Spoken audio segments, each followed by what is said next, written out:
एक गहरा कुआं हूं इस जमीन पर, बेशुमार लड़के लड़कियों के लिए कि उनकी प्यास बुझाता रहूं। उसकी बेपनाह रहमत उसी तरह जर्रे जर्रे पर बरसती है जैसे कुआं सबकी प्यास बुझाता है।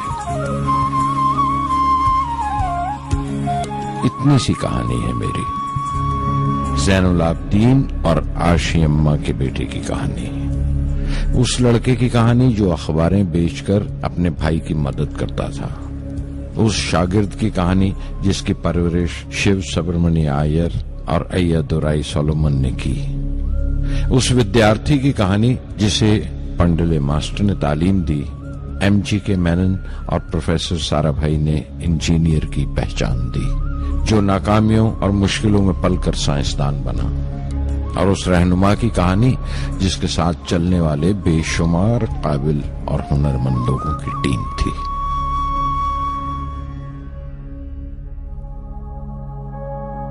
मेरी कहानी मेरे साथ खत्म हो जाएगी, क्योंकि दुनियावी मानों में मेरे पास कोई पूंजी नहीं है।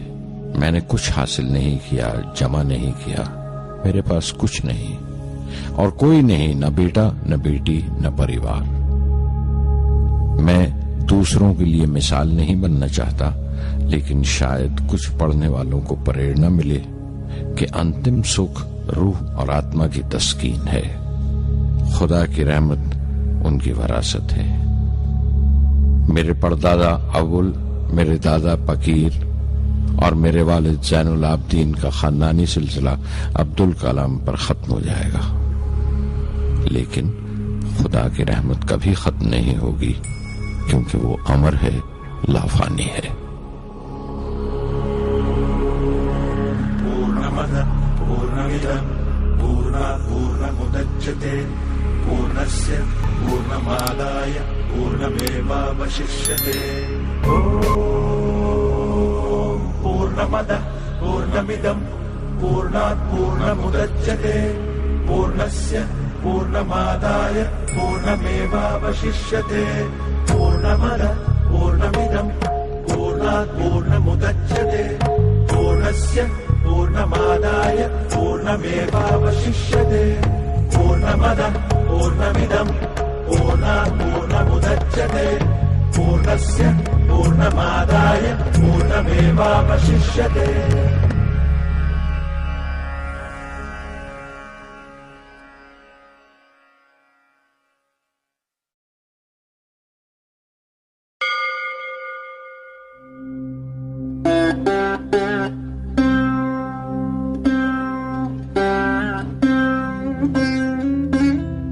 मैं शहर रामेश्वरम के एक मिडिल क्लास तमिल खानदान में पैदा हुआ।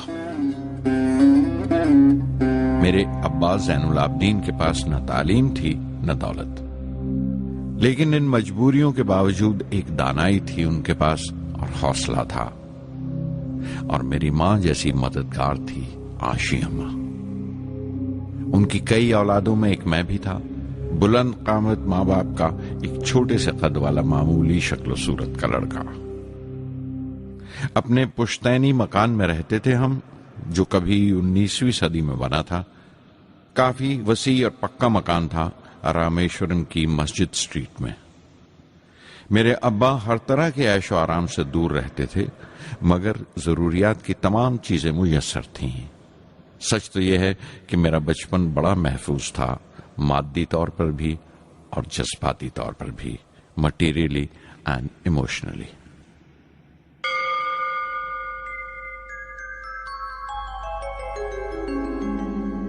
रामेश्वरम का मशहूर शिव मंदिर हमारे घर से सिर्फ 10 मिनट की दूरी पर था। हमारे इलाके में ज्यादा आबादी मुसलमानों की थी, फिर भी काफी हिंदू घराने थे जो बड़े इत्तेफाक से पड़ोस में रहते थे। हमारे इलाके में एक बड़ी पुरानी मस्जिद थी, जहां मेरे अब्बा मुझे हर शाम नमाज पढ़ने के लिए ले जाया करते थे।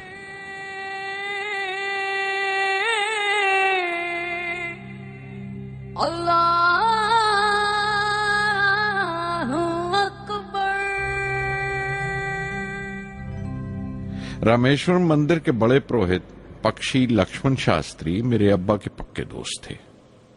मेरी बचपन की यादों में आंकी हुई एक याद ये भी थी कि अपने अपने रवायती लिबास में बैठे हुए वो दोनों कैसे रूहानी मसलों पर देर देर तक बातें करते रहते थे। मेरे अब्बा मुश्किल से मुश्किल रूहानी मामलों को भी तमिल की आम जबान में बयान कर लिया करते थे।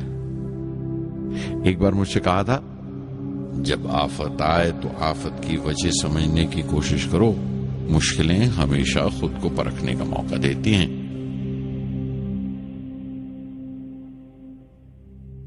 मैंने हमेशा अपनी साइंस और टेक्नोलॉजी में अब्बा के असूलों पर चलने की कोशिश की है। मैं इस बात पर यकीन रखता हूं कि हमसे ऊपर भी एक आला ताकत है, एक महान शक्ति है जो हमें मुसीबत, मायूसी और नाकामियों से निकालकर सच्चाई के मुकाम तक पहुंचाती है। मैं करीब 6 बरस का था जब अब्बा ने एक लकड़ी की कश्ती बनाने का फैसला किया, जिसमें वो यात्रियों को रामेश्वरम से धनुषकोडी का दौरा करा सकें, ले जाएं और वापस ले आएं। वो समंदर के साहिल पर लकड़ियां बिछाकर कश्ती का काम किया करते थे। एक और हमारे रिश्तेदार के साथ, अहमद जलालुद्दीन। बाद में उनका निकाह मेरी आपा जोहरा के साथ हुआ।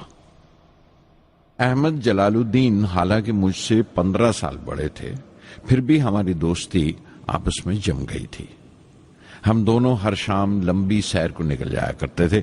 मस्जिद गली से निकलकर हमारा पहला पड़ाव शिव मंदिर हुआ करता था, जिसके गिर्द हम उतनी ही श्रद्धा से परिक्रमा करते थे जिस श्रद्धा से बाहर से आए हुए यात्री। जलालुद्दीन ज्यादा पढ़ लिख नहीं सके उनके घर के हालात की वजह से, लेकिन मैं जिस जमाने की बात कर रहा हूं, उन दिनों हमारे इलाके में सिर्फ वही एक शख्स था जो अंग्रेजी लिखना जानता था। जलालुद्दीन हमेशा तालीम याफ्ता पढ़े लिखे लोगों के बारे में बातें करते थे, साइंस की इजाद, मेडिसिन और उस वक्त के लिटरेचर का जिक्र किया करते थे। एक और शख्स जिसने बचपन में मुझे बहुत मुतासिर किया, वो मेरा कजन था, मेरा चचेरा भाई शमसुद्दीन। उसके पास रामेश्वरम में अखबारों का ठेका था और सब काम अकेले ही किया करता था। हर सुबह अखबार रामेश्वरम रेलवे स्टेशन पर ट्रेन से पहुंचता था। सन 1939 में दूसरी आलमगीर जंग शुरू हुई, द सेकेंड वर्ल्ड वॉर। उस वक्त मैं 8 साल का था। हिंदुस्तान को इत्तेहादी फौजों के साथ शामिल होना पड़ा और एक इमरजेंसी के से हालात पैदा हो गए थे। सबसे पहली दुर्घटना यह हुई कि रामेश्वरम स्टेशन पर आने वाली ट्रेन का रुकना कैंसिल कर दिया गया और अखबारों का गट्ठा अब रामेश्वरम और धनुषकोडी के बीच से गुजरने वाली सड़क पर चलती ट्रेन से फेंक दिया जाता। शमसुद्दीन को मजबूरन एक मददगार रखना पड़ा जो अखबारों के गट्ठे सड़क से जमा कर सके। वो मौका मुझे मिला और शमसुद्दीन मेरी पहली आमदनी की वजह बना। हर बच्चा जो पैदा होता है वो कुछ समाजी और आर्थिक हालात से जरूर असरअंदाज होता है और कुछ अपने जज्बाती माहौल से भी। उसी तरह उसकी तरबियत होती है। मुझे दयानतदारी और सेल्फ डिसिप्लिन अपने अब्बा से विरासत में मिला था और मां से अच्छाई पर यकीन करना और रहमदिली। लेकिन जलालुद्दीन और शमसुद्दीन की सोहबत से जो असर मुझ पर पड़ा, उससे सिर्फ मेरा बचपन ही महज अलग नहीं हुआ, बल्कि आइंदा जिंदगी पर भी उसका बहुत बड़ा असर पड़ा।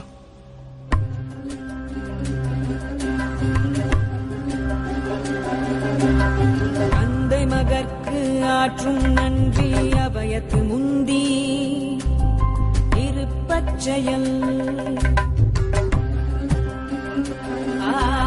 தந்தை மகற்கு ஆற்றும் நன்றி அபயத்து முந்தி இருப்பச்செயல் இருப்பச்செயல் மகன் தந்தைக்கு ஆற்றும் உதவி இவன் தந்தை என்னோற்றான்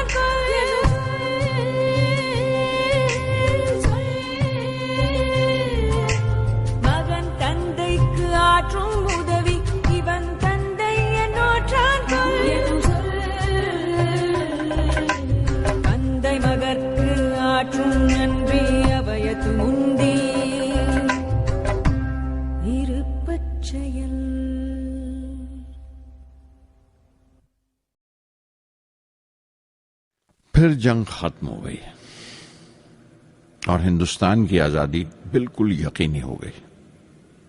मैंने अब्बा से रामेश्वरम छोड़ने की इजाजत चाही। मैं डिस्ट्रिक्ट हेडक्वार्टर्स रामनाथपुरम जाकर पढ़ना चाहता था। शमसुद्दीन और जलालुद्दीन मेरे साथ रामनाथपुरम तक गए मुझे श्वार्ट्ज हाई स्कूल में दाखिल कराने के लिए। जाने क्यों वो नया माहौल मुझे रास नहीं आया। रामनाथपुरम बड़ा मसरूफ शहर था और करीब 50,000 की आबादी थी, लेकिन रामेश्वरम का सुकून और इत्मीनान कहीं नहीं था। घर बहुत याद आता था और घर लौटने का कोई मौका मैं छोड़ता नहीं था। श्वार्ट्ज हाई स्कूल में दाखिल होने के बाद एक 15 साल लड़के के तमाम शौक जो हो सकते थे मेरे अंदर जाग उठे। मेरे टीचर अय्यादुराई सोलोमन बेहतरीन रहबर थे, गाइड, उस नौजवान जहन के लिए जिसके सामने जिंदगी की बेशुमार मुमकिनात खुलने वाली थी।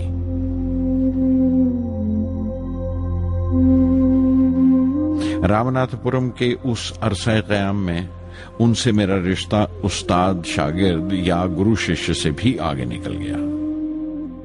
अय्यादुराई कहा करते थे, जिंदगी कामयाब होने और नतीजे हासिल करने के लिए 3 ताकतों पर काबू पाना बहुत जरूरी है: ख्वाहिश, यकीन और उम्मीद। अय्यादुराई सोलोमन, जो बाद में रेवरेंड हो गए, कहा करते थे, इससे पहले कि मैं चाहूं कुछ हो जाए, ये जरूरी है कि मेरे अंदर उसकी पूरी शिद्दत से ख्वाहिश हो और यकीन हो कि वो होगा। मैं अपनी जिंदगी से अगर मिसाल दूं तो मुझे बचपन से ही आसमान के इसरार और परिंदों की परवाज हमेशा हैरान करती थी, फैसिनेट करती थी। समंदर में कूंजों और बगलों को ऊंची उड़ाने लगाते देखता था तो उड़ने को जी करता था। मैं एक सादा लोग गांव ही का लड़का तो था, लेकिन मुझे यकीन था कि एक दिन मैं जरूर उन कूंजों की तरह बुलंद उड़ाने लगाऊंगा, बुलंदी पर परवाज करूंगा। और हकीकत यह है कि रामेश्वरम से उड़ने वाला मैं पहला लड़का था।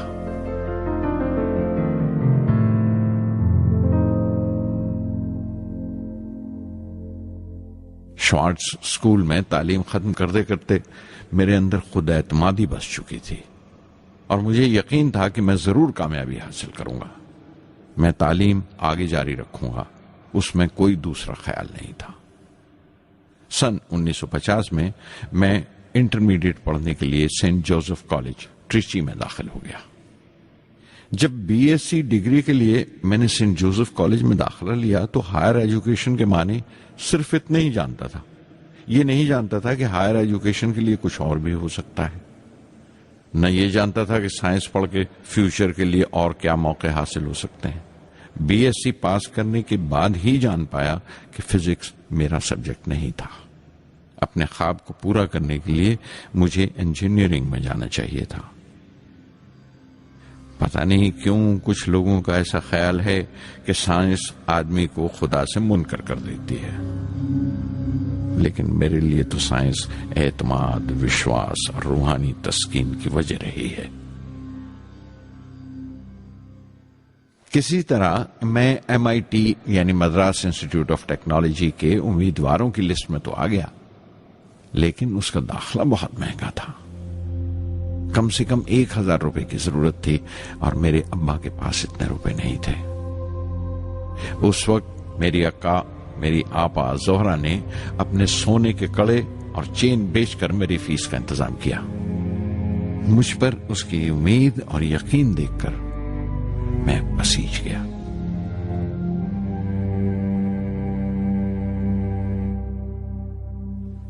MIT में सबसे ज्यादा मजा आया। वहां 2 हवाई जहाज रखे देखकर जो उड़ान से बरी कर दिए गए थे, मुझे उनकी तरफ एक अजीब सा खिंचाव महसूस होता था। और जब सब लड़के हॉस्टल लौट जाते थे, मैं कई कई घंटे उनके पास बैठा रहता था। फर्स्ट ईयर मुकम्मल करने के बाद जब मुझे अपने ज्यादा खुसूसी मजमून चुनना थे, यानी अपनी स्पेशल ब्रांच का चुनाव करना था, तो मैंने फॉरेन एरोनॉटिकल इंजीनियरिंग का चुनाव कर लिया। MIT की तालीम के दौरान मुझे 3 टीचर्स ने बहुत मुतासिर किया।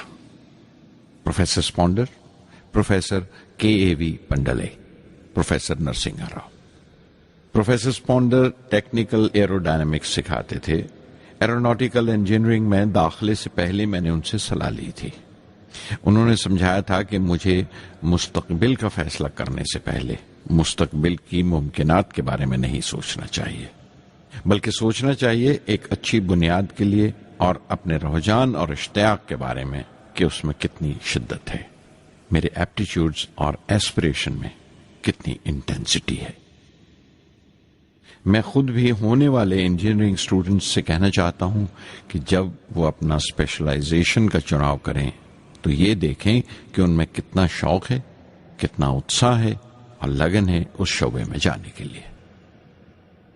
प्रोफेसर KAV पंडले ने मुझे एरो स्ट्रक्चर डिजाइन सिखाया और उसका तज्जिया भी, विश्लेषण, एनालिसिस भी। वो बड़े खुशदिल और दोस्त टीचर थे और हर साल कोई ना कोई नया तरीका, नया नजरिया लेकर आते थे कोर्स में। प्रोफेसर नरसिंह राव मैथमेटिशियन थे। वो एरोडायनेमिक्स की थ्योरी सिखाया करते थे। उनकी क्लास में दाखिल होकर मुझे मैथमेटिकल फिजिक्स बाकी तमाम सब्जेक्ट से ज्यादा अच्छा लगने लगा। साध संगी हरि हरि नाम चित्तारा चित्तारा, साध संगी हरि हरि नाम चित्तारा, सहजी अनंतु होवे दिनु राति, अंकुर भलो हमारा, साध संगी साध संगी।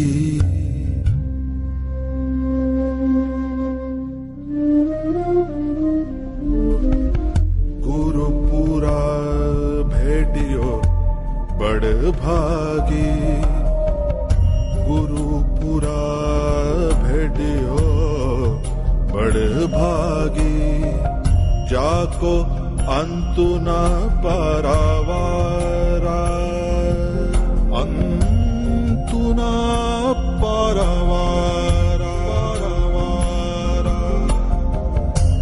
नानक सरनी गही स्वामी की, पुनः पुनः नमस्कार, साध संगी साध संगी।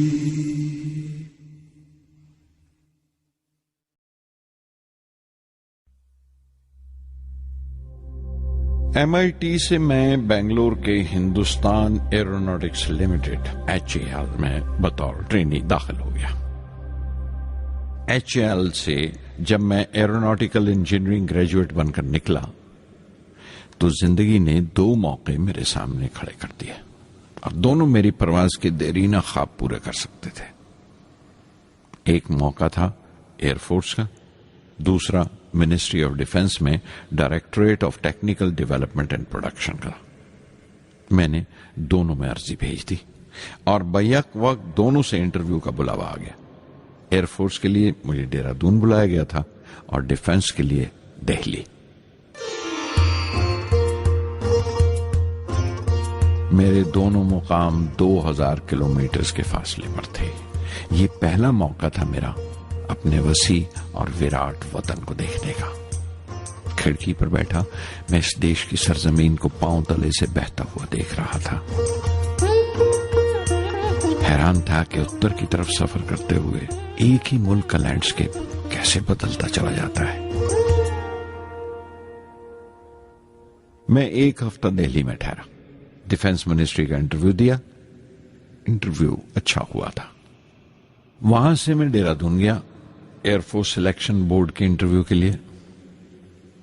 25 उम्मीदवारों में मैं 9वें नंबर पर आया। मेरा दिल बैठ गया, बहुत मायूस हुआ और कई दिन तक अफसोस रहा कि एयरफोर्स में जाने का मौका मेरे हाथ से निकल गया। मैं ऋषिकेश चला गया, दिल पर यह बोझ लेकर कि आने वाले दिन बड़े सख्त होंगे।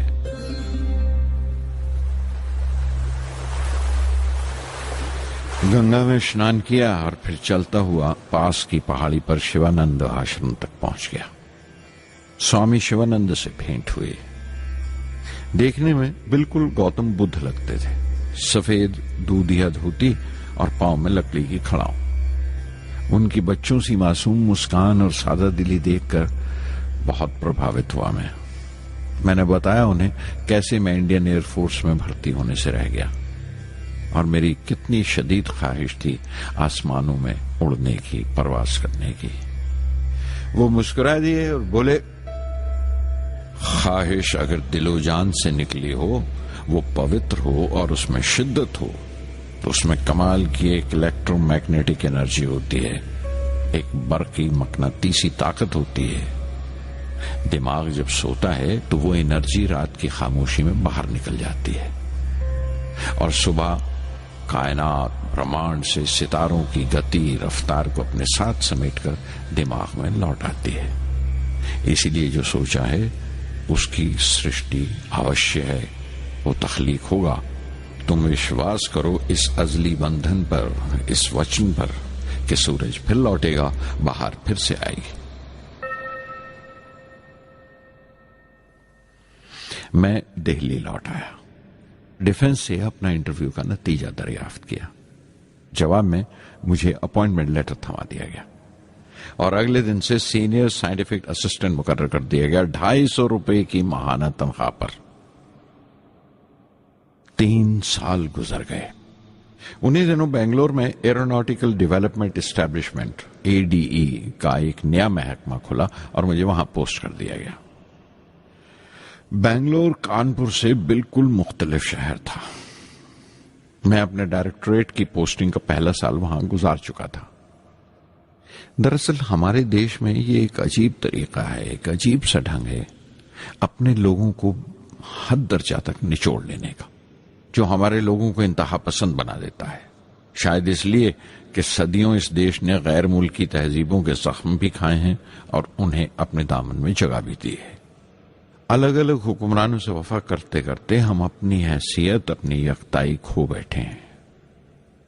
बल्कि हमने एक और ही किस्म की खूबी पैदा कर ली है कि एक ही वक्त में रहम दिल भी हैं और बेरहम भी, हसास भी हैं और बेहिस भी। जितने गहरे हैं उतने ही सतही।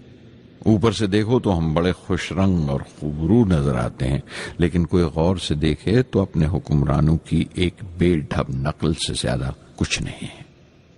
मैंने कानपुर में कल्ले में दबाए हुए पान वाले नवाब वाजिद अली शाह के नकलची बहुत देखे और बेंगलोर में फिरंगियों के अंदाज में कुत्ते की जंजीर थामे टहलते हुए साहिबों की कमी नहीं थी। बेंगलोर में रहकर मैं रामेश्वरम की सुकून और गहरे शांत वातावरण के लिए तरसता था।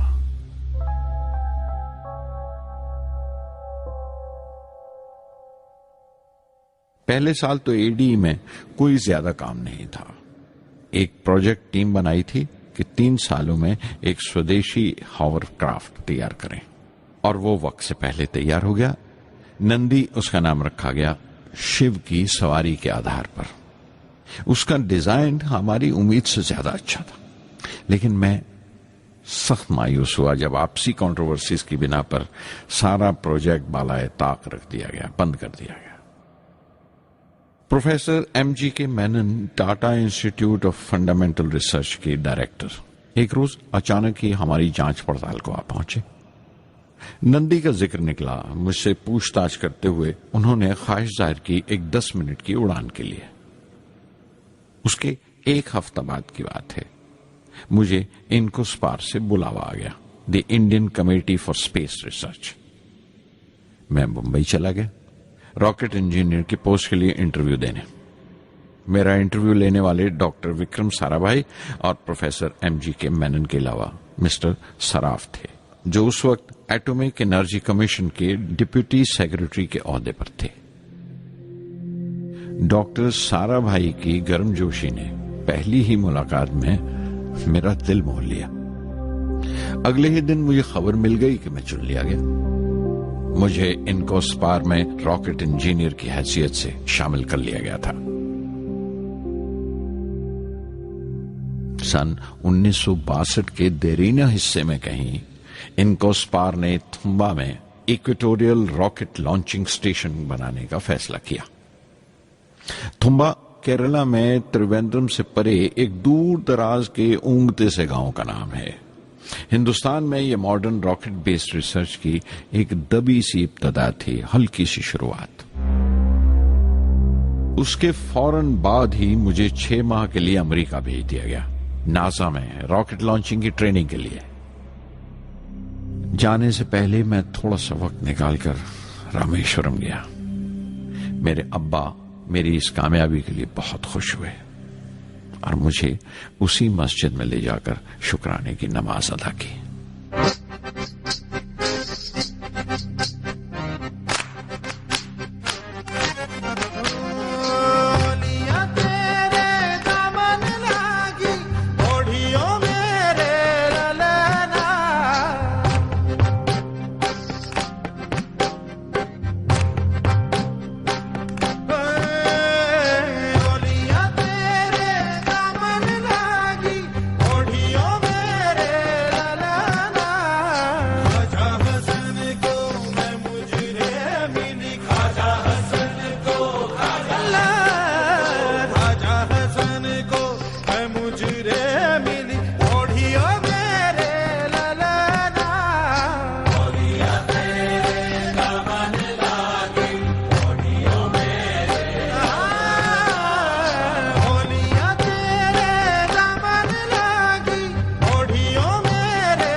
NASA Langley research centre Virginia में मैंने अपने काम की शुरुआत की। बाद में Goddard space flight centre Maryland चला गया। मैं अपना इंप्रेशंस अमेरिकन्स के बारे में बेंजामिन फ्रैंकलिन के इस जुमले से बयान कर सकता हूं, जिन बातों से तकलीफ होती है उनसे तालीम भी मिलती है। हिंदुस्तानी तंजीमों में, यहां की ऑर्गेनाइजेशंस में एक बड़ी मुश्किल है। जो ऊपर हैं वो बड़े मगरूर हैं। अपने से छोटों की, जूनियर्स और सबऑर्डिनेट्स की राय लेना अपनी हद तक समझते हैं। कोई शख्स भी अपनी खूबी दिखा नहीं सकता अगर आप उसे मलामत ही करते रहें। उसूल और पाबंदी, पाबंदी और सख्ती, सख्ती और जुल्म के बीच की लाइन बड़ी महीन है, बारीक है। उसकी पहचान बहुत जरूरी है। मैं जैसे ही नासा से लौटा, फौरन बाद हिंदुस्तान का पहला रॉकेट लॉन्च वाक़या हुआ 21 नवंबर सन 1963। वो साउंडिंग रॉकेट था, नाम नाइकी अपेची। नाइकी अपेची की कामयाबी के बाद प्रोफेसर साराभाई ने अपनी आरजू, अपने एक ख्वाब का इजहार किया। एक Indian satellite launch vehicle ISLV का सपना। हिंदुस्तानी रॉकेट का ख्वाब 20वीं सदी में एक तरह से 18वीं सदी का ख्वाब भी कहला सकता है, जो टीपू सुल्तान ने देखा था। टीपू सुल्तान की फौज में 27 ब्रिगेड थे जो खुशून कहलाते थे, और हर एक ब्रिगेड में एक दस्ता था रॉकेटमैन का जो साथ रहा करता था और जुर्क्स कहलाता था। जब टीपू सुल्तान मारा गया तो अंग्रेजों ने 700 रॉकेट्स और 900 रॉकेट के सब सिस्टम्स बरामद किए 1799 में तिरुकन्नाहल्ली की जंग के बाद। वो रॉकेट्स विलियम कॉन्गरीव ने इंग्लैंड भिजवा दिए जांच पड़ताल के लिए, उसकी तकनीक समझने के लिए, जिसे आज की साइंसी जबान में हम रिवर्स इंजीनियरिंग कहते हैं। टीपू सुल्तान की मौत के साथ उस ख्वाब की भी मौत हो गई, कम से कम 150 साल के लिए। पंडित जवाहरलाल नेहरू की बदौलत वो रॉकेटरी का ख्वाब एक बार फिर हिंदुस्तान में जिंदा हुआ। प्रोफेसर साराभाई ने उस ख्वाब को हकीकत बनाने की जिम्मेदारी अपने सर ले ली। बहुत से तंग नजर लोगों को एतराज था इस बात पर कि इस मुल्क में जहां लोगों को 2 वक्त की रोटी नसीब नहीं होती, वहां इन स्पेस उड़ानों को, इन खलाई तहरीकों को क्यों तरजीह दी जा रही है। लेकिन प्रधानमंत्री पंडित नेहरू और प्रोफेसर साराभाई के नजरिए में किसी किस्म का मुबालगा नहीं था। उनके नजरिए बिल्कुल साफ थे कि अगर दुनिया के मुल्कों में और दुनिया के मसलों में कोई हिस्सा लेना है, शिरकत करनी है, हिंदुस्तान को कोई हैसियत हासिल करनी है, तो साइंस और टेक्नोलॉजी की तरक्की और खुद मुख्तारी, सेल्फ रिलायंस अशद जरूरी है। और उनका मकसद ताकत का मुजाहिरा हरगिज नहीं था। सहज पके सो मीठा होए। थुम्बा में 2 रॉकेट सहज पके मगर कामयाब हुए, एक रोहिणी, दूसरा मेनका। अगला साल लगा ही था जब प्रोफेसर साराभाई ने मुझे दिल्ली बुला भेजा। एक मीटिंग थी और मीटिंग में ग्रुप कैप्टन वीएस नारायणन से मेरा तारुफ कराया गया, जो एयर हेडक्वार्टर्स से थे। प्रोफेसर साराभाई ने रेटो तैयार करने का इरादा जाहिर किया, rocket assisted take off system, एक मिलिट्री एयरक्राफ्ट जो रॉकेट की मदद से उड़ाया जा सके बड़ी छोटी सी जगह में। शाम तक यह खबर भी आम हो गई कि हिंदुस्तान एक खुद साख्ता मिलिट्री एयरक्राफ्ट तैयार कर रहा है और मैं उस प्रोजेक्ट का मुख्तार हूं, जिम्मेदार हूं। मैं कई तरह के जज्बात से भर गया, खुश भी था, शुक्रगुजार भी, खुशकिस्मत भी, और एक एहसास हुआ तकमील का, फुलफिलमेंट का। 19वीं सदी के एक शायर की ये सत्रें बहुत याद आई। हर दिन के लिए तैयार रहो, हर दिन को एक तरह ही मिलो। जब ओखली हो बर्दाश्त करो, जब दस्ता हो तो वार करो। रेटो पे काम करते हुए 2 अहम वाकयात हुए। पहला तो यह था कि अपने देश में पहली बार स्पेस रिसर्च का 10 साला प्रोग्राम तैयार हुआ, जिसके ऑथर थे प्रोफेसर साराभाई। मेरे लिए वो एक ऐसा रूमानी मैनिफेस्टो था जैसे स्पेस से इश्क करने वाले किसी शायर की रूमानी नज्म हो, जैसे कोई अपने देश के आसमान से इश्क करने लगा हो। और दूसरा वाकया मिनिस्ट्री ऑफ डिफेंस में मिसाइल पैनल का तैयार होना। नारायणन और मैं, हम दोनों उस पैनल के मेंबर थे। उस वक्त तक भविष्य की आने वाली SLV सैटेलाइट लॉन्च व्हीकल का नाक नक्शा भी तैयार हो चुका था।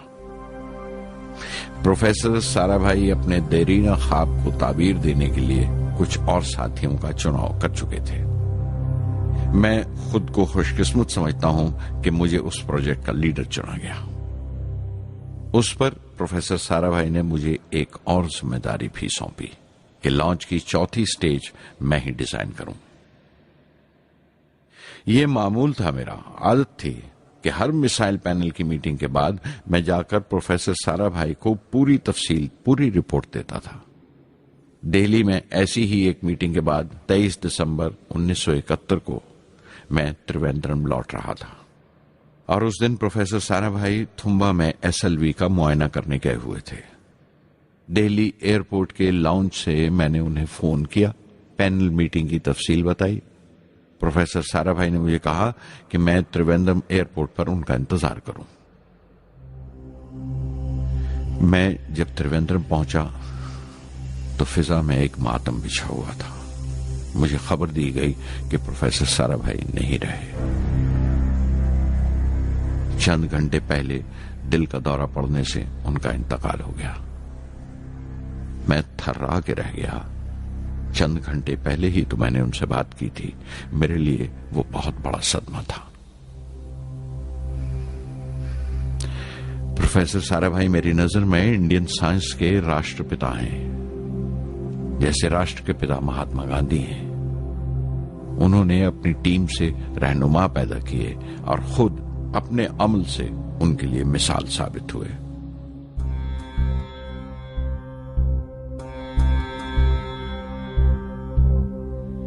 నానాటి బతుకు నాటకము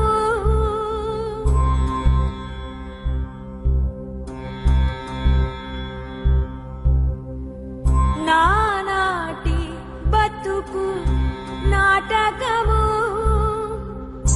కానక కన్నది కైవల్యము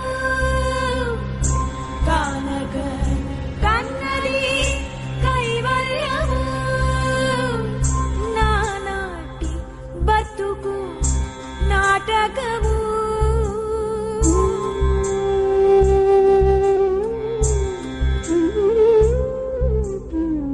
తెగదు పాపము తీరదు పుణ్యము నగి నగి కాలము నాటకము తెగదు పాపము తీరదు పుణ్యము నగి నగి కాలము నాటకము యగువన శ్రీ వెంకటేశ్వరుడేలిగే యగువన శ్రీ వెంకటేశ్వరుడేలిగే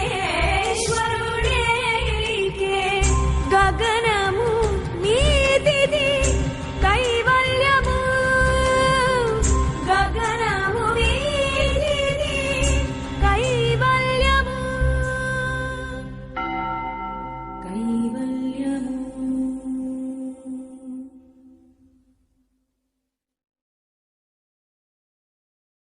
कुछ अरसा प्रोफेसर एमजी के मेनन ने स्पेस रिसर्च का काम संभाला। बिलाखिर प्रोफेसर सतीश धवन को Indian Space Research Organisation ISRO की जिम्मेदारी सौंप दी गई। तुम्बा का पूरा कॉम्प्लेक्स एक बड़े पैमाने पर स्पेस सेंटर बना दिया गया और Vikram Sarabhai space centre VSSC का नाम दिया गया। जिसने वो सेंटर कायम किया था उसी के नाम से उस जगह की श्रद्धांजलि पेश की गई। मशहूर मेटलर्जिस्ट डॉक्टर ब्रह्म प्रकाश VSSC के पहले डायरेक्टर मुकर्रर हुए। कोई भी शख्स अपनी जिम्मेवारी में तभी कामयाब हो सकता है अगर वो बारसूख हो, मोतबर हो और अपने फैसलों के लिए उसे सही हद तक आजादी हो। शायद निजी जिंदगी में भी तसल्ली का यही एक रास्ता है। आजादी और जिम्मेवारी एक साथ हो तभी वो तस्कीन और खुशी का बायस हो सकती है। और जाती आजादी हासिल करने के लिए मैं 2 रास्ते तजवीज कर सकता था जो मैंने इख्तियार किए। पहला तो ये कि अपनी तालीम और तरबियत को बढ़ावा दो। इल्म, नॉलेज बड़ा कारआमद हथियार है, बहुत काम आता है। इल्म जितना ज्यादा होगा उतनी ज्यादा आजादी के हकदार होगे। इल्म वो पूंजी है जो कोई छीन नहीं सकता। टीम की रहनुमाई तभी मुमकिन है अगर आपकी जानकारी मुकम्मल हो, अप टू डेट हो। कामयाब रहनुमा बनने के लिए जरूरी है कि दिन का काम जब खत्म हो आप पिछले काम का जायजा लें, अगले दिन के काम की तैयारी करें। दूसरा तरीका यह है कि अपने काम को अपना फख्र समझें, गर्व समझें और जरूरी है कि अपने अंदर की शक्ति की सही जानकारी हो। जो करो उस पर यकीन रखो या जिस पर यकीन हो वही करो, वरना दूसरों के ईमान का शिकार बनते रहोगे। SLV प्रोजेक्ट के पहले 3 सालों में साइंस के बहुत से नए नए इसरार खुले और आहिस्ता आहिस्ता साइंस और टेक्नोलॉजी का फर्क समझ आने लगा। रिसर्च और अमल, डेवलपमेंट का फासला पता चलने लगा। किसी भी इजाद में गलतियां होना लाजमी है, लेकिन हर गलती कामयाबी की तरफ एक और कदम उठाती है, एक और सीढ़ी बन जाती है। किसी भी तख्लीक की तरह SLV-3 की तख्लीक भी कई दर्दनाक लम्हों से गुजरी। एक रोज जब मैं और मेरे तमाम साथी अपने कामों में पूरी तरह डूबे हुए थे, मेरे घर से एक मौत की इत्तला पहुंची। मेरे दोस्त और हमदर्द मेरे बहनोई जलालुद्दीन का इंतकाल हो गया था। कुछ देर के लिए तो मैं सुन्न होकर रह गया, मेरी आंखों में अंधेरा छा गया। थोड़ी देर बाद जब अपने चौगिरदे का एहसास हुआ तो महसूस किया जैसे मेरी हस्ती का एक हिस्सा मर गया था। रात की रात बसों में सफर करता हुआ अगली सुबह मैं रामेश्वरम पहुंचा। जोहरा को क्या तसल्ली देता। और क्या सब्र देता अपनी भांजी महबूबा को जो रो रो कर हलकान हो रही थी।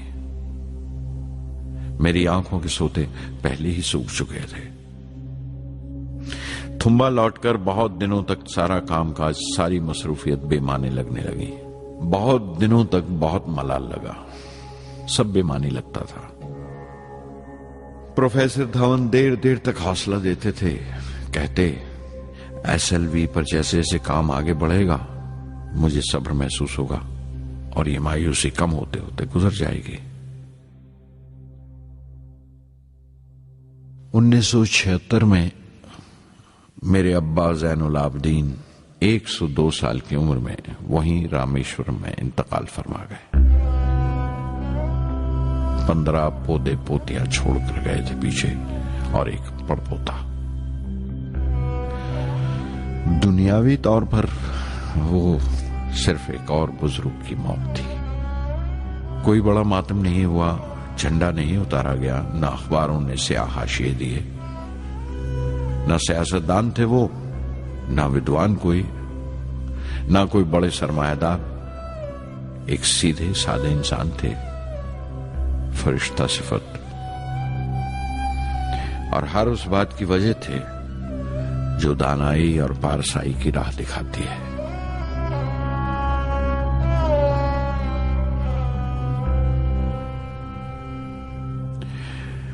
मैं बहुत देर तक अपनी मां के पास बैठा रहा, चुपचाप।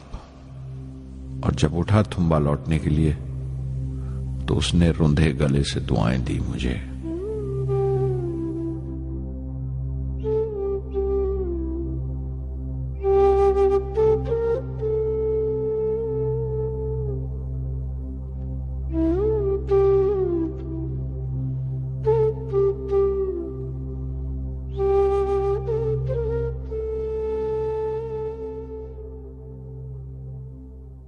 SLV-3 अपोजी रॉकेट जो फ्रांस से उड़ाई जाने वाली थी, अचानक कुछ मुश्किलों का शिकार हो गई। मुझे फौरन फ्रांस जाना पड़ा। मैं रवाना होने ही वाला था कि मेरी मां की मौत की खबर पहुंची। यके बाद दीगरे 3 मौतें हो गई मेरे घर में। उस वक्त मुझे अपने काम में पूरे ध्यान की जरूरत थी। 100% लगन से काम करने की ख्वाहिश किसी और लगन की गुंजाइश नहीं छोड़ती। मुकम्मल नीति और पूरी लगन से SLV-3 का ख्वाब 1979 के दरमियान में जाकर पूरा हुआ। हमने SLV-3 की परवाज का दिन 10 अगस्त 1979 तय किया था। 23 मीटर लंबा 4 स्टेजेस का ये रॉकेट 17 टन का वजन लेकर 7:58 पर बड़ी कजदाई से उड़ा और खला की तरफ रवाना हुआ।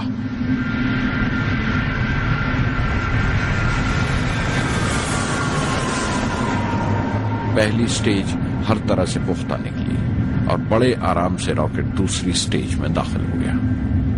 हम सब दम खुद रह गए, सांस रोके बैठे थे। हमारे बरसों का ख्वाब आसमान की तरफ सफर कर रहा था। अचानक हमारे ख्वाब में दरार आई, हमारा सुकून टूटा, हमारी खामोशी टूटी। दूसरी स्टेज काबू से बाहर होने लगी थी। 317 सेकंड के बाद परवाज टूट गई। मेरी मेहनत और उम्मीद चौथी स्टेज को साथ लेकर तमाम मलबा श्री हरिकोटा से 560 किलोमीटर दूर समंदर में जाके गिरा।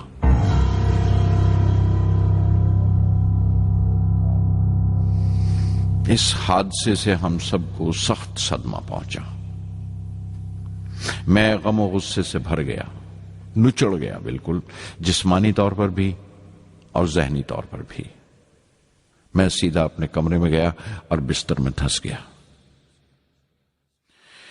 मैंने अपने कंधे पर एक दिलासे का हाथ महसूस किया तो आंख खोली।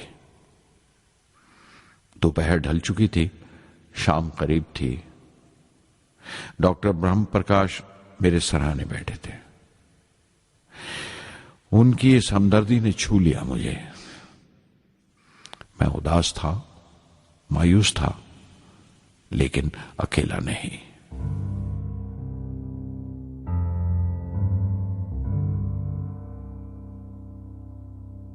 हर शख्स तकनीकी जमा तफरीक और बहस मुबासे के बाद मुतमईन हो चुका था, संतुष्ट हो चुका था, लेकिन मुझे इत्मीनान न आया और मुसलसल बेचैन रहा। मैं बेसाख्ता खड़ा हो गया और एतराफ किया प्रोफेसर धवन के सामने, सर, मेरे साथियों को नाकामयाबी की वजह दरियाफ्त हो जाने से इत्मीनान हो गया, लेकिन मैं उसे काफी नहीं समझता। इस मिशन के डायरेक्टर की हैसियत से इस गलती को भी मैं अपनी जिम्मेवारी समझता हूं। SLV-3 की नाकामयाबी की जिम्मेवारी मेरी है।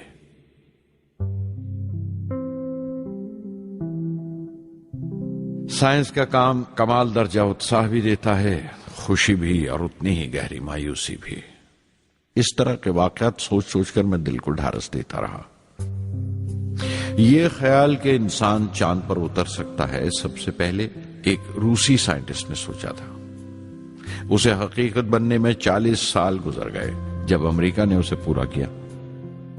प्रोफेसर चंद्रशेखर ने चंद्रशेखर लिमिट का आविष्कार किया था 1930 में, जब कैम्ब्रिज में पढ़ रहे थे, लेकिन 50 साल बाद उन्हें उसी डिस्कवरी पर नोबेल प्राइज मिला। वॉन ब्रॉन अपनी सैटर्न लॉन्च व्हीकल से आदमी को चांद पर उतारने से पहले कितनी सारी नाकामियों से गुजरे होंगे। पहाड़ की चोटी पर उतरने से पहाड़ पर चढ़ने का तजुर्बा नहीं मिलता। जिंदगी पहाड़ की चढ़ानों पर मिलती है, चोटी पर नहीं। चढ़ानों पर ही तजुर्बे मिलते हैं और जिंदगी मंचती है और टेक्नोलॉजी तरक्की करती है। चोटी पर पहुंचने की कोशिश ही में चढ़ानों का इल्म हासिल होता है। मैं एक एक कदम चलता रहा, चढ़ता रहा चोटी की तरफ।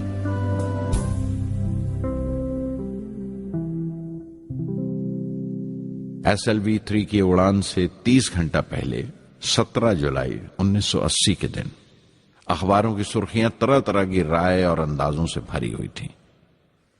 ज्यादातर रिपोर्टर्स ने पहली SLV की उड़ान याद दिलाई थी कि किस तरह वो रॉकेट फेल हो गया था और उसका मलबा समंदर में जाकर गिरा था।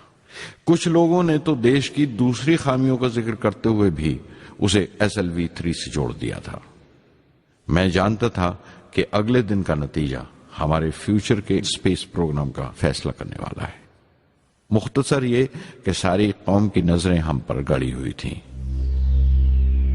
18 जुलाई 1980 सुबह 8:03 पर हिंदुस्तान का पहला सैटेलाइट लॉन्च व्हीकल उड़ा।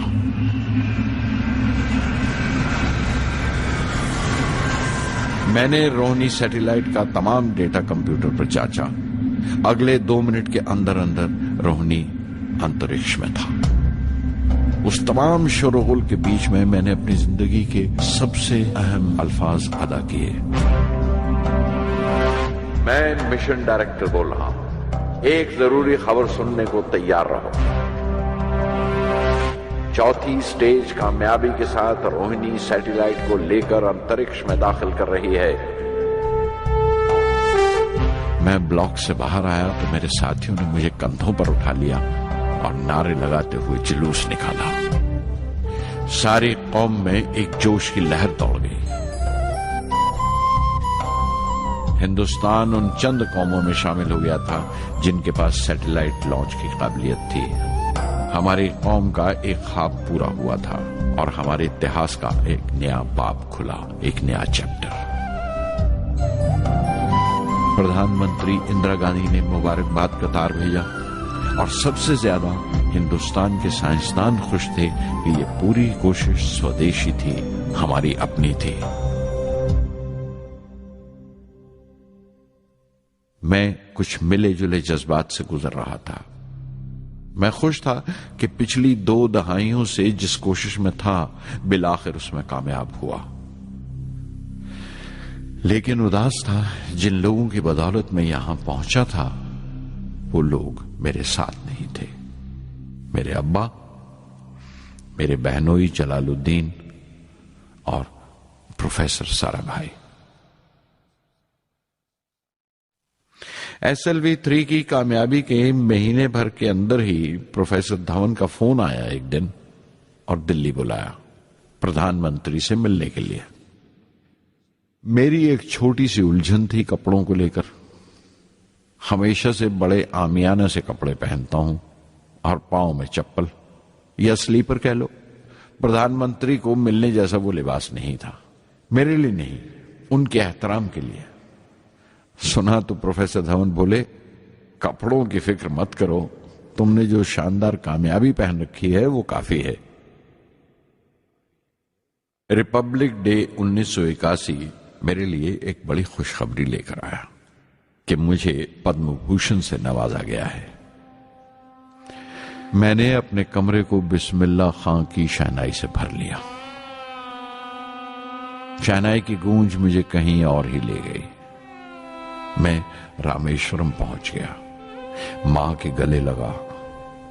अब्बा ने मेरे बालों को उंगलियों से सहलाया और मेरा दोस्त, मेरा रफीक जलालुद्दीन मस्जिद गली में जमा हुए लोगों में मेरे इनाम का ऐलान कर रहा था। मेरी बहन जोहरा ने मीठा बनाया घर में। पक्षी लक्ष्मण शास्त्री ने मेरे माथे पर तिलक लगाया। फादर सोलोमन ने मेरे हाथ में सलीब देकर दुआ पढ़ी और प्रोफेसर सारा भाई को देखा। उनके चेहरे पर मुस्कुराहट थी, फख्र था। जो पौधा वो लगाकर गए थे अब पूरा पेड़ बन चुका था, जिसके फल हिंदुस्तान की आवाम तक पहुंच रहे थे।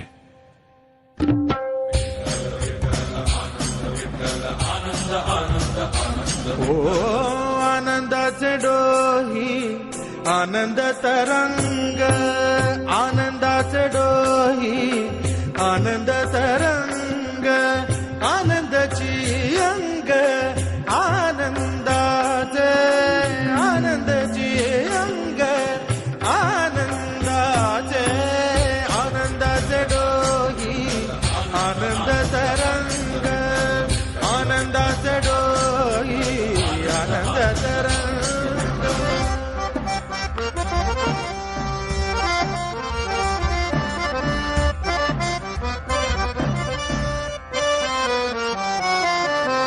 गर्भाचे आवडी मातेचा डोहळा, तेथीचा जीवळा तेथे प्रेंबे। गर्भाचे आवडी मातेचा डोहळा, तेथीचा जीवळा तेथे प्रेंबे। तुका म्हणे तैसा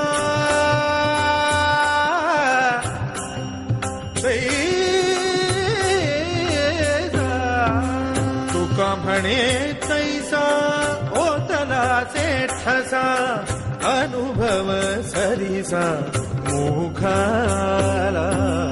आनंदाचे डोई आनंद तरंग, आनंदाची अंग, आनंदाचे आनंदाचे डोई आनंद तरंग।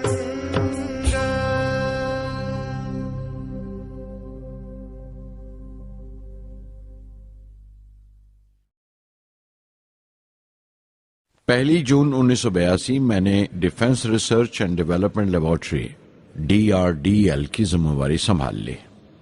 उस वक्त के defence minister Shri R Venkataraman ने जब मशवरा दिया कि बजाय दर्जा बदर्जा मिसाइल तैयार करने के हमें मुकम्मल अपनी मिसाइल तैयार करने का प्रोग्राम बनाना चाहिए, तो हमें अपने कानों पर यकीन नहीं आया और देखते देखते ही वो प्रोजेक्ट एक मुकम्मल मिसाइल का प्रोग्राम बन गया, जिसके नतीजे आइंदा बहुत दूर तक पहुंचे। हर एक प्रोजेक्ट का नाम हिंदुस्तान की खुद मुख्तारी, सेल्फ रिलायंस का सबूत था। सरफेस टू सरफेस मिसाइल का नाम पृथ्वी रखा गया। टैक्टिकल कोर व्हीकल को त्रिशूल का नाम दिया गया। Surface to air defence system Akash कहलाया। एंटी टैंक मिसाइल प्रोजेक्ट को नाग के नाम से पुकारा गया और मेरे देरीना ख्वाब रेक्स को यानी re entry experiment launch vehicle को मैंने अग्नि का नाम दिया। मिसाइल टेक्नोलॉजी का हुनर दुनिया की कुछ चुनी हुई कौमों के पास ही था। वो बड़े ताज्जुब से हमारी तरफ देख रहे थे कि हम क्या करने जा रहे हैं और कैसे करेंगे। हम एक मीटिंग में बैठे हुए अपने मकसद को पूरा करने के लिए 1984 की निशानदेही कर रहे थे जब डॉक्टर ब्रह्म प्रकाश की मौत की खबर आई। मेरे लिए वो एक और सदमा था। पहली SLV की नाकामी के वक्त जिस तरह उन्होंने ढारस दी थी मुझे, वो याद करके मैं और ज्यादा गमगीन हो गया।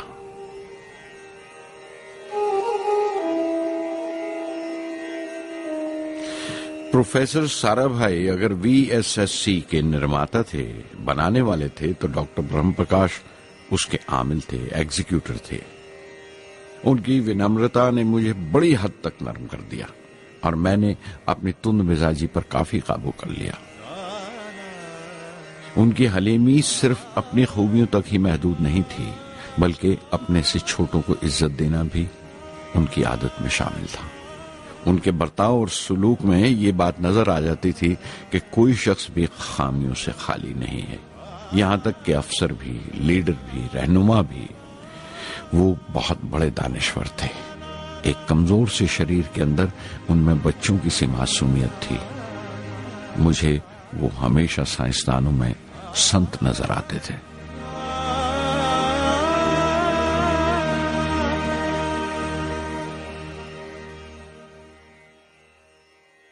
पृथ्वी का काम अपनी तकमील को पहुंच रहा था जब हम 1988 में दाखिल हुए। 25 फरवरी 1988 सुबह 11:23 पर पृथ्वी की पहली परवाज वाक़ हुई। हमारे मुल्क में वो एक ऐतिहासिक मौका था। पृथ्वी सिर्फ एक सरफेस टू सरफेस मिसाइल ही नहीं, बल्कि आइंदा आने वाली तमाम किस्म की मिसाइल का बुनियादी नक्शा भी था। फ्यूचर का मॉड्यूल था वो। पृथ्वी ने हमारे आस पड़ोस के मुल्कों को दहला दिया। मगरबी यानी वेस्टर्न मुल्कों को पहले तो हैरत हुई, फिर गुस्से का इजहार किया और पाबंदी लगा दी इंडिया के लिए कि वो ऐसी कोई चीज बाहर के मुल्कों से न खरीद सकें जो उनके मिसाइल प्रोग्राम में इस्तेमाल हो सकती हो या काम आ सकती हो। मिसाइल की इजाद में हिंदुस्तान की खुद मुख्तारी ने दुनिया के तमाम तरक्की याफ्ता मुल्कों को परेशान कर दिया। अग्नि की टीम में 500 से ज्यादा साइंसदान शामिल थे। अग्नि की परवाज 20 अप्रैल 1989 तय पाई थी। लॉन्च की तमाम तैयारियां मुकम्मल हो चुकी थीं और हिफाजत के लिए यह फैसला किया गया था कि लॉन्च के वक्त आसपास के तमाम गांव खाली करा दिए जाएं। अखबारात और दूसरी मीडिया ने इस बात को बहुत उछाला। 20 अप्रैल पहुंचते पहुंचते तमाम मुल्क की नजरें हम पर टिकी हुई थीं। दूसरे मुल्कों का दबाव बढ़ रहा था कि हम इस तजुर्बे को मुलतवी कर दें या खारिज कर दें, लेकिन सरकार मजबूत दीवार की तरह हमारे पीछे खड़ी रही और किसी तरह हमें पीछे नहीं हटने दिया। परवाज से सिर्फ 14 सेकंड्स पहले हमें कंप्यूटर ने रुकने का इशारा किया। किसी एक पुर्जे में कोई खामी थी, वो फौरन ठीक कर दी गई, लेकिन उसी वक्त डाउन रेंज स्टेशन ने रुकने का हुक्म दिया। चंद सेकंड्स में कई रुकावटें सामने आ गईं और परवाज मुलतवी कर दी गई। अखबारात ने आस्तीनें चढ़ा ली। हर बयान ने अपनी अपनी तरह की वजूहात निकाल ली। कार्टूनिस्ट सुधीर दार ने एक कार्टून शाया किया जिसमें एक खरीदार कुछ सामान दुकानदार को वापस करते हुए कह रहा था, अग्नि की तरह वो भी नहीं चली। एक कार्टून में दिखाया गया कि साइंसदान कह रहा है, सब ठीक था, स्विच बटन नहीं चला। हिंदुस्तान टाइम्स के कार्टून में एक नेता रिपोर्टर को समझा रहा है, डरने की कोई बात नहीं, ये बड़ी अमन पसंद अहिंसावाद की मिसाइल है, इससे कोई मरेगा नहीं। करीब 10 रोज दिन रात काम चला मिसाइल की दुरुस्ती पर और आखिरकार साइंसदानों ने एक नई तारीख तय की अग्नि की परवाज के लिए। मगर फिर वही हुआ। 10 सेकंड पहले कंप्यूटर ने रुकावट का इशारा किया। पता चला एक पुर्जा काम नहीं कर रहा है। परवाज फिर मुलतवी कर दी गई।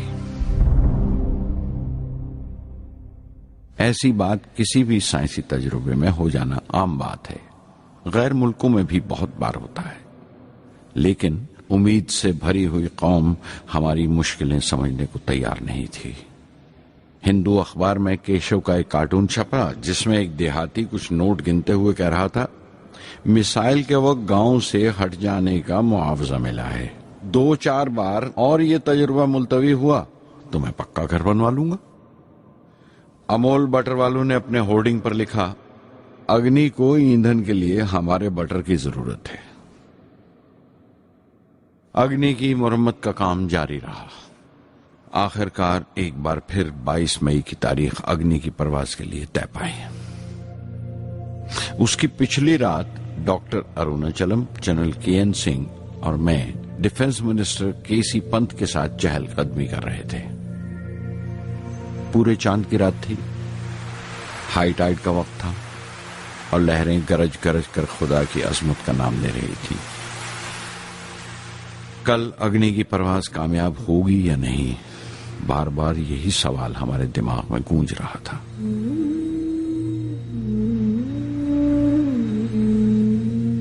डिफेंस मिनिस्टर ने एक लंबी खामोशी को तोड़ते हुए पूछा, कलाम, कल अग्नि की कामयाबी मनाने के लिए क्या चाहते हो तुम? मैं क्या चाहता था? क्या था जो नहीं था मेरे पास? अपने खुशी के इजहार के लिए मुझे क्या करना चाहिए? और अचानक मुझे जवाब मिल गया, हम 1 लाख पेड़ों की कोंपले लगाएंगे, मैंने कहा और उनके चेहरे पर रौनक आ गई। तुम अपनी अग्नि के लिए धरती मां का आशीर्वाद चाहते हो, बोले। कल यही होगा, उन्होंने पेशेंगोई की।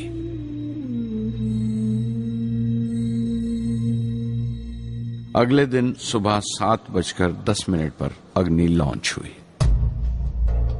कदम कदम से ही निकला। मिसाइल ने जैसे टेक्स्ट बुक याद कर लिया हो, जैसे सबक याद कर लिया था। हर सवाल का सही जवाब मिल रहा था। लगता था एक लंबे खौफनाक ख्वाब के बाद एक खूबसूरत सुबह ने आंख खोली है।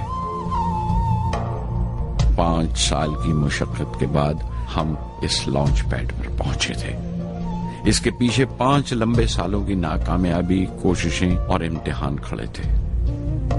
इस कोशिश को रोक देने के लिए हिंदुस्तान ने हर तरह के दबाव बर्दाश्त किए थे, लेकिन हमने कर दिखाया जो करना था। मेरी जिंदगी का सबसे कीमती लम्हा था वो मुट्ठी भर सेकंड्स, 600 सेकंड की वो परवाज जिसने हमारी बरसों की थकान दूर कर दी, बरसों की मेहनत को कामयाबी का तिलक लगाया। उस रात मैंने अपनी डायरी में लिखा, अग्नि को इस नजर से मत देखो। ये सिर्फ ऊपर उठने का साधन नहीं है, न शक्ति की नुमाइश है। अग्नि एक लौ है जो हर हिंदुस्तानी के दिल में जल रही है। इसे मिसाइल मत समझो, ये कौम के माथे पर चमकता हुआ आग का सुनहरी तिलक है। स्वधर्मम् अपि चावेक्ष्य न विकम्पितुम् अर्हसि, धर्म्याद् युद्धश्रेयोऽन्य क्षत्रियस्य न विद्यते। स्वधर्मम् अपि चावेक्ष्य न विकम्पितुम् अर्हसि, धर्म्याद् युद्धश्रेयोऽन्य क्षत्रियस्य न विद्यते। अदच्चेत्त्वम् इमं धर्म्यं संग्रामं न करिष्यसि, तदस्वधर्मं कीर्तिं च हित्वा पापम् अवाप्स्यसि, हित्वा पापम् अवाप्स्यसि।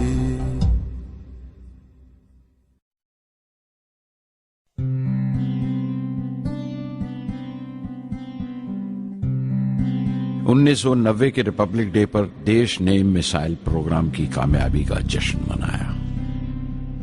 मुझे पद्म विभूषण से नवाजा गया और डॉक्टर अरुणाचलम को भी। 10 साल पहले पद्म भूषण की यादें एक बार फिर हरी हो गईं। रहन सहन मेरा अब भी वैसा ही था, जैसा तब था।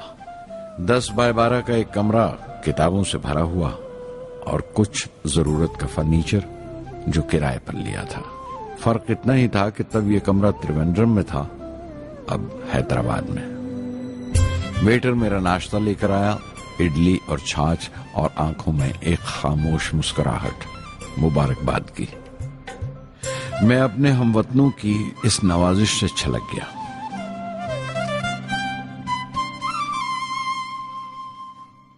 मैं जानता हूं कि बहुत से साइंसदान और इंजीनियर मौका मिलते ही वतन छोड़ जाते हैं, दूसरे मुल्कों में चले जाते हैं ज्यादा रुपया कमाने के लिए, ज्यादा आमदनी के लिए। लेकिन ये आदर, मोहब्बत और इज्जत क्या कमा सकते हैं जो उन्हें अपने वतन से मिलती है। 15 अक्टूबर 1991 में 60 साल का हो गया। मुझे अपने रिटायरमेंट का इंतजार था। चाहता था कि गरीब बच्चों के लिए एक स्कूल खोलूं। ये वो दिन थे जब मैंने सोचा कि अपनी जिंदगी के तजुर्बे, मुशाहिदे और वो तमाम बातें कलमबंद करूं जो दूसरों के काम आ सकें। एक तरह से अपनी स्वाने उम्री लिखूं, अपनी जीवनी। मेरे ख्याल में मेरे वतन के नौजवानों को एक साफ नजरिए और दिशा की जरूरत है। तभी यह इरादा किया कि मैं उन तमाम लोगों का जिक्र करूं जिनकी बदौलत मैं ये बन सका जो मैं हूं। मकसद ये नहीं था कि मैं कुछ बड़े बड़े लोगों के नाम लूं, बल्कि ये कि कोई शख्स कितना भी छोटा क्यों ना हो, उसे हौसला नहीं छोड़ना चाहिए।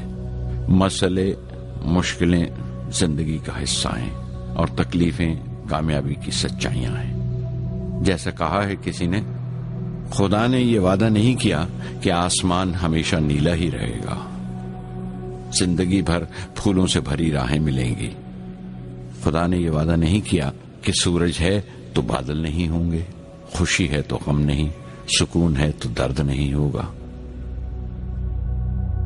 मुझे ऐसा कोई गुरूर नहीं कि मेरी जिंदगी सबके लिए एक मिसाल बनेगी, मगर यह हो सकता है कि कोई मायूस बच्चा किसी गुमनाम सी जगह पर जो समाज के किसी माजूर हिस्से से ताल्लुक रखता हो, ये पढ़े और उसे चैन मिले, ये पढ़े और उसकी उम्मीद रोशन हो जाए। हो सकता है ये कुछ बच्चों को नाउमीदी से बाहर ले आए और जिसे वो मजबूरी समझते हैं वो मजबूरी ना लगे। उन्हें यकीन रहे कि वो जहां भी हैं खुदा उनके साथ है। काश हर हिंदुस्तानी के दिल में जलती हुई लौ को पर लग जाए और उस लौ की परवाज से सारा आसमान रोशन हो जाए।